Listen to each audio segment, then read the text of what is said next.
My name is Irene Nelson. I'm 28, and I will never forget the night my world completely flipped upside down. It was the grand opening of my family steakhouse in Omaha, a night that should have been filled with pride and celebration.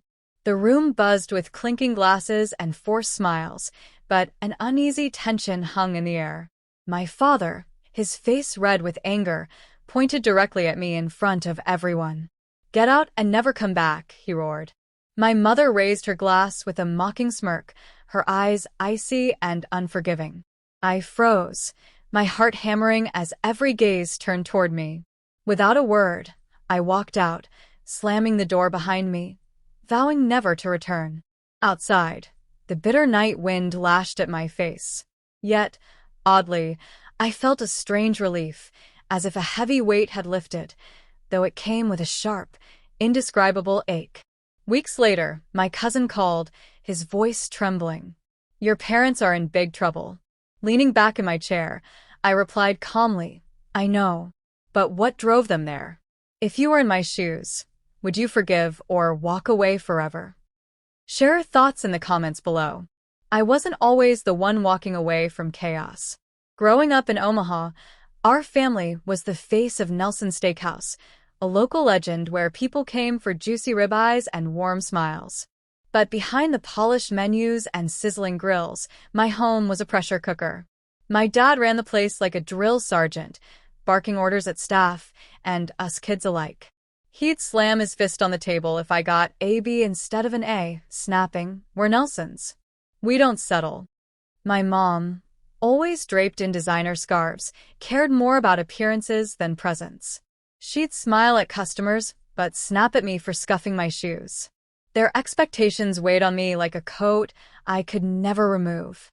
My older sister was different. She dyed her hair purple, pierced her nose, and declared herself an artist at 16. She'd disappear for weeks chasing music gigs, leaving me to uphold the family image. I was the golden child, the one who had to shine. Straight A's, debate team captain, volunteer at the church food drive. Every achievement was another brick in the wall of their approval. But it was never enough. Dad would nod, then point out how I could improve. Mom would glance up from her wine glass, muttering about my plain outfits. I learned early that love came with strings attached. The steakhouse was their pride, a symbol of success flaunted to neighbors and friends. They hosted lavish parties, showing off new chandeliers or imported leather booths, while I memorized orders and scrubbed tables after school. I didn't mind the work. It felt like contributing, but every report card or trophy brought only a measured, "Good, now keep it up," from Dad, and a cold, "Don't embarrass us," from Mom. Their voices pushed me to perfection to uphold the Nelson name. By high school, I juggled AP classes, extracurriculars, and shifts at the restaurant. My sister, barely around, would breeze in during holidays, her paint-stained jeans clashing with Mom's pristine tablecloths. She'd roll her eyes at Dad's lectures, and I envied her freedom. Once, I overheard her arguing with Mom. "I'm not your puppet." I wished I could say the same. Instead, I smiled, nodded, and kept going, believing that if I worked hard enough, I could earn their real love, not just approval. Looking back, I see how their expectations shaped me. I wasn't just Irene. I was the Nelson daughter, the one who couldn't fail. The steakhouse wasn't just a business. It was a stage where we performed perfection for the world. But cracks were forming, ones I didn't notice until they swallowed me whole. At 18, I stepped into a new chapter, eager to leave the weight of Omaha behind. I enrolled at the University of Nebraska, diving into accounting with a hunger for independence. College was a breath of fresh air. Late-night study sessions, crowded lecture halls, and the thrill of forging my own path. I aced my classes, joined the finance club, and finally felt like more than the Nelson daughter. By junior year, I landed an internship at a local firm, crunching numbers and dreaming of a life I could shape myself. In Lincoln, I found my people. My best friend, Stacy Brooks, was a firecracker with a knack for spotting patterns, in data and in people. We'd grab coffee at a quirky downtown shop, laughing over spreadsheets and her terrible taste in rom-coms. Then there was Michael Scott, my boyfriend, a quiet engineering major with a dry sense of humor. He teased me about my color-coded planners, but his steady presence grounded me. For the first time, I felt seen for who I was, not what I could do for someone else. After graduation, I landed a full-time job at a mid-sized accounting firm in Lincoln. My days were filled with client meetings, tax audits, and the quiet pride of building something of my own. I rented a small apartment, decorated with thrift store finds, and started saving for a house, a dream that finally felt real. Stacy and I spent weekends hiking at Pioneers Park, planning our futures. Michael and I took road trips, chasing sunsets across the plains. Life felt open and full of possibility. But my parents had other plans. The phone call started during my senior year. Dad's gruff voice, Mom's clipped tone. "The steakhouse needs you," Dad said, every word heavy with expectation. "You're Nelson. Don't forget that." Dad would remind me, and Mom would chime in, her voice sharp. "We've done so much for you. It's time to give back."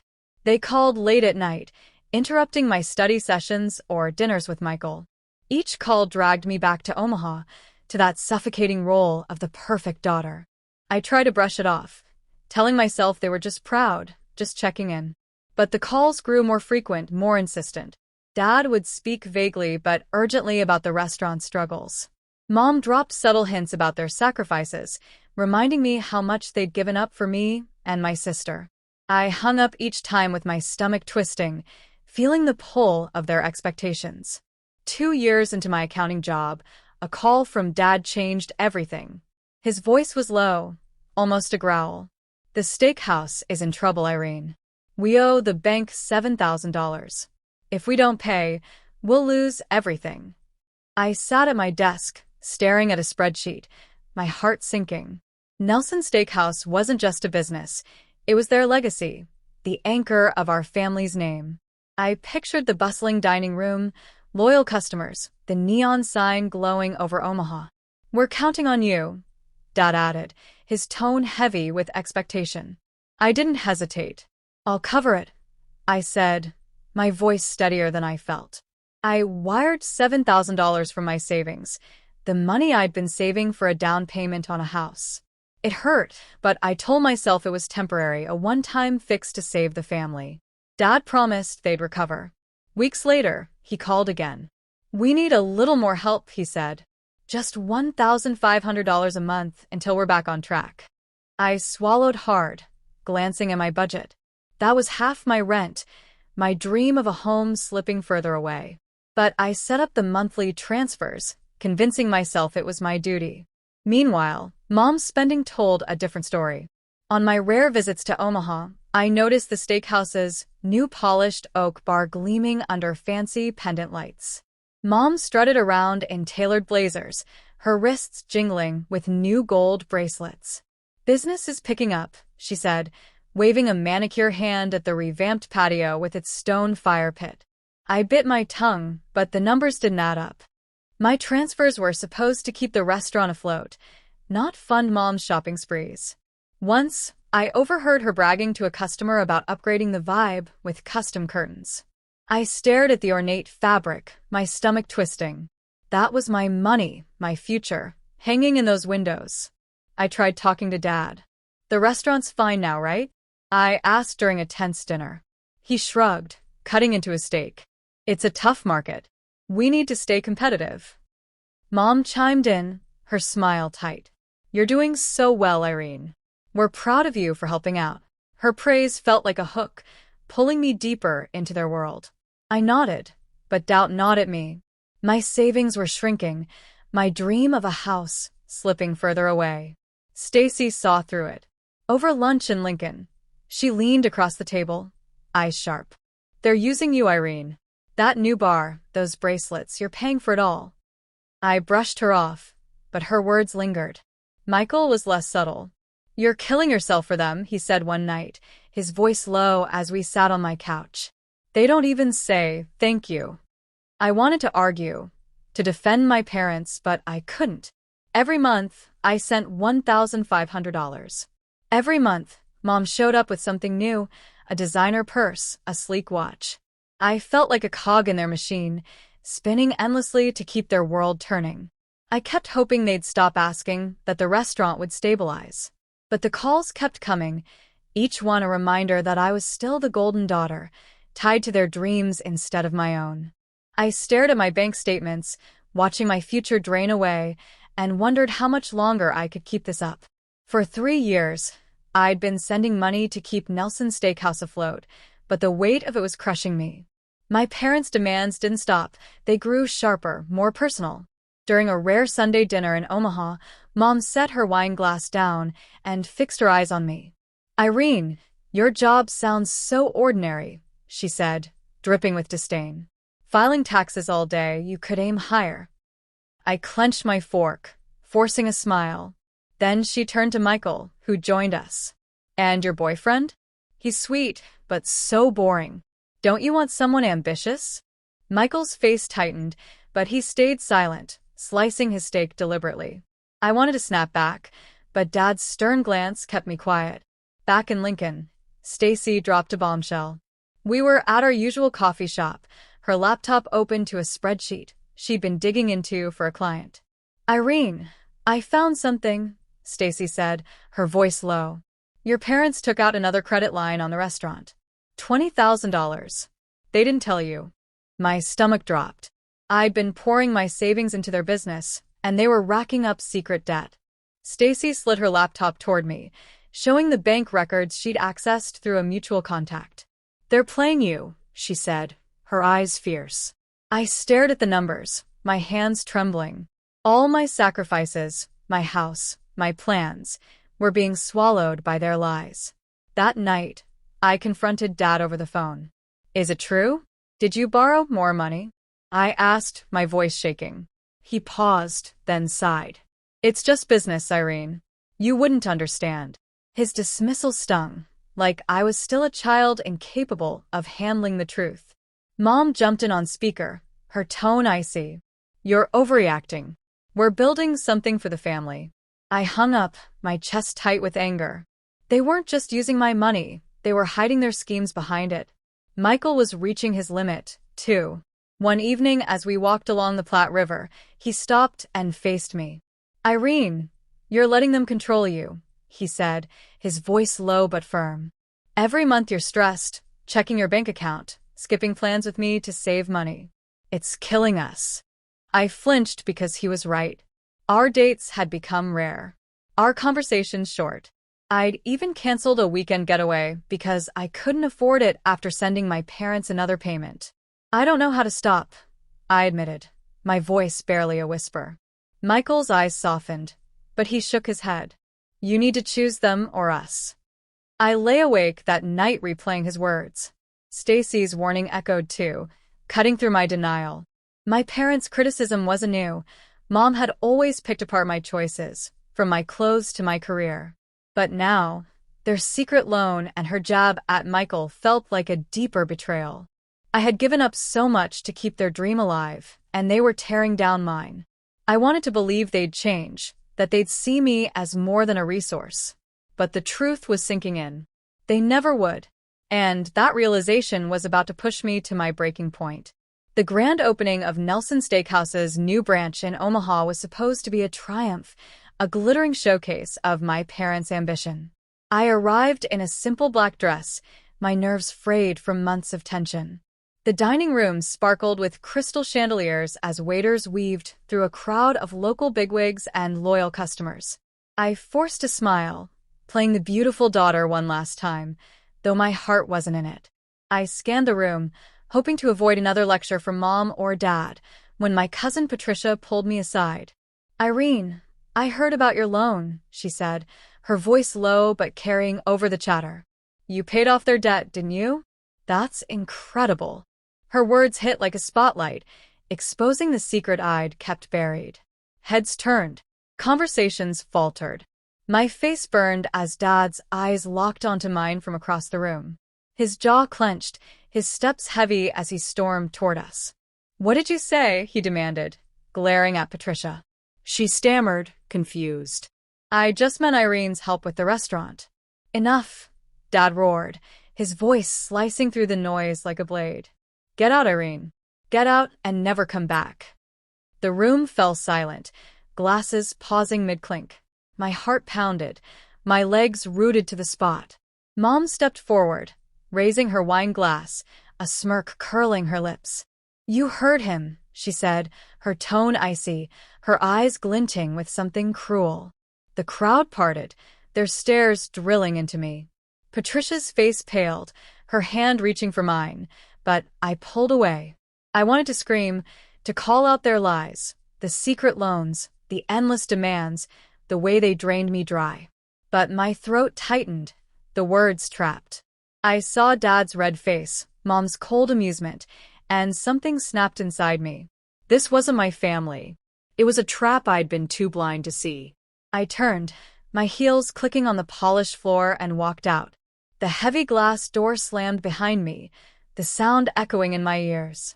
Standing in the parking lot, the Nebraska night air sharp against my skin, I made a choice. No more payments. No more saving them. I was done. Driving back to Lincoln, my hands gripped the wheel, my mind racing. I thought of the years I'd given them, my savings, my dreams, my peace, all for their approval. Patricia's slip had torn the veil away, exposing everything I'd tried to hide. My parents didn't value me. They used me. Dad's rage wasn't about shame. It was about control slipping through his fingers. Mom's smirk wasn't just cruel. It was triumph, like she'd won a twisted game. I pulled over, my chest heaving, and stared at my phone. No calls. No apologies. Just silence. I opened my banking app and canceled the monthly $1,500 transfer. My finger hovered over the confirm button, then pressed it. A weight lifted, though it came with a pang of guilt. I pushed it down. They'd made their choice. And now I'd made mine. The steakhouse, their pride, their legacy, was no longer my burden. I started the car, headlights cutting through the dark, and drove toward a life I could finally call my own. That night changed everything for me. Weeks passed. My phone stayed silent, no calls, no texts from my parents. I was free, but the cost had been heavy. Then came the news like a punch I saw coming but couldn't dodge. A colleague in Omaha texted me a headline. Nelson Steakhouse closes as bank seizes property. The bank had foreclosed, taking both the original restaurant and the new branch. Years of my savings poured into their dream had vanished in a matter of weeks. I sat in my Lincoln apartment, staring at the article, my coffee growing cold. The neon sign I had imagined glowing over Omaha was dark now. The dining room was empty. A pang of guilt hit me, but it faded quickly. They had built their empire on my sacrifices, and I hadn't failed them. Dad's face at the opening, red with rage, flashed in my mind. Mom's smirk lingered, a cruel reminder of their betrayal. I pushed the thoughts aside, focusing on my work, my life, my future. Then, one rainy evening, there was a knock at my door. I opened it to find Dad. His coat was soaked, his eyes hollow. "Irene," he said, his voice softer than I'd ever heard. "I'm sorry. We messed up. The restaurant, it's gone. We need your help to start over." He stepped closer, hands clasped as if pleading. I stood frozen, heart racing. This was the man who had shouted me out of his life, now begging at my doorstep. "Please," he said. "You're our only chance." I took a deep breath, my voice steady. "You had your chance, Dad. You and Mom chose to lie and use me. I'm done." His face fell, shoulders sagging. He opened his mouth, but no words came. I shut the door, hands trembling, and leaned against it, listening to his footsteps fade into the rain. It hurt, but it was final. I wasn't their lifeline anymore. Days later, another blow landed. A friend from Omaha called, voice tight with disbelief. "Irene, your mom's been claiming unemployment benefits. She's telling people she's working at the steakhouse, but it's been closed for weeks." I sat down hard, mind reeling. Cheryl, who had flaunted designer purses and custom curtains, was faking employment to collect checks. I dug into it, calling a contact at the state office. They confirmed it. Mom had filed for benefits, claiming she was laid off from a business that no longer existed. The audacity hit me like a slap. While I had drained my savings to save their restaurant, she had been scheming for extra cash. I called Mom, barely containing my anger. "Is it true?" I asked. "Are you collecting unemployment while pretending to work?" She laughed, a sharp, nervous sound. "It's just temporary, Irene. You don't understand how hard it's been." I hung up. Her words rang hollow. She hadn't even tried to deny it. The woman who had criticized my job, my life, had been playing the system, and I had been blind to her deceit for too long. I sat at my kitchen table, staring at the life I was building in Lincoln. My apartment, my job, my dreams, they were mine, not theirs. Cutting them off wasn't just about money. It was reclaiming my worth. I had spent years chasing their approval, but their lies, Dad's fake remorse, and Mom's fraud had shown me the truth. They didn't deserve my loyalty. I blocked their numbers, a final act of defiance, and felt a calm I hadn't known in years. That choice would shape my path forward. Months after cutting ties, I heard through a mutual friend that Dad had taken a job stocking shelves at a local supermarket in Omaha. Mom was answering phones at a call center. Their days of designer purses and restaurant grandeur were long gone. They had moved into a cramped one-bedroom apartment, far from the sprawling house I had grown up in. Part of me wondered if they had learned anything, but I didn't dwell on it. Their choices weren't my burden anymore. In Lincoln, my life was blooming. After years of saving, I closed on a small, cozy two-bedroom house with a porch, perfect for morning coffee. The day I signed the papers, Michael stood beside me, his grin wide as he handed me the keys. "You did this," he said, pride shining in his voice.